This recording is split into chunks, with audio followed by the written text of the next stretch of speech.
Hello, friends, and welcome to Adventures in Pixieland. My name is Amy. I am an ordained minister. We are in Bible study. We are in the NIV, and we will be through 2025. In 2026, we'll start the KJV. In this video, we're going over Genesis chapter 39, 1 through 23, or all of chapter 39. This video is called Joseph and Potiphar's wife. Okay? So Joseph, remember, has been sold into slavery by his brothers into Egypt because they had some dreams. He was a little obnoxious, and his dad gave him a pretty coat. He got a pretty coat out of the deal. So, that's of course the reason that Judah said, instead of killing him, because they were going to kill him, let's sell him into slavery instead. Now Joseph had been taken down to Egypt.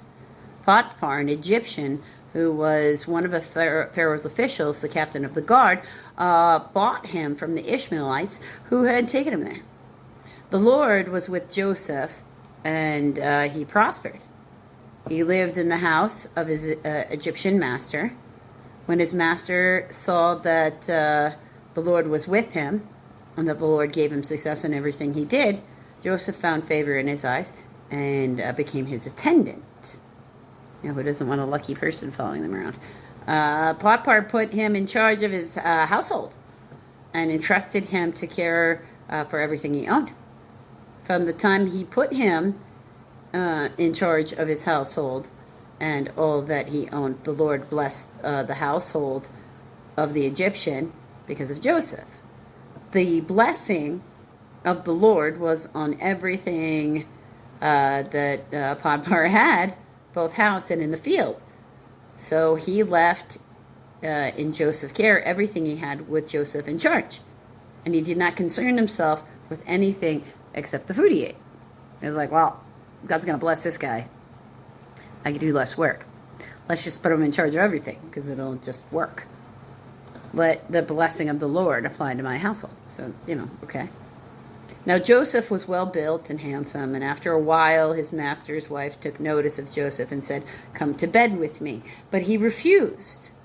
"With me in charge," he told her, "my master does not concern himself with anything in the house, and everything he owns is entrusted in my care. No one is greater in this house than I am. My master has withheld nothing from me except you, because you are his wife. How could I do such a wicked thing and sin against God?" He's like, no. We don't sleep with other people's wives. That's not how we act. All right, so, and though she spoke to Joseph day after day, he refused to go to bed with her or even be with her. So he started avoiding being around her. One day, he went into the house to attend to his duties, and none of the household servants were inside. She caught him by his cloak and said, "Come to bed with me." But he left his cloak in her hand and ran out of the house. When she saw that he had left his cloak in her hand and ran out of the house, she called her household servants. "Look," she said to them, "this Hebrew has been making a sport of us. He came in here to sleep with me, but I screamed. When he heard me scream for help, he left his cloak beside me and ran outside of the house." So lying, okay.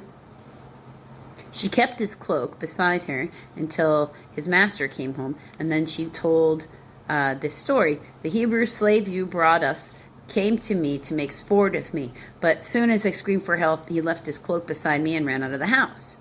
When the master heard the story his wife told, saying, "This is how your slave treated me," he burned with anger.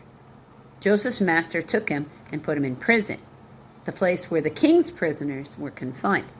Ooh, pretty far, so away from his household. So you understand. But while Joseph was there in prison, the Lord was with him. He showed him kindness and granted him favor in the eyes of the prison warden. So the warden put Joseph in charge of all those held in the prison, and he was made responsible for all that was done there.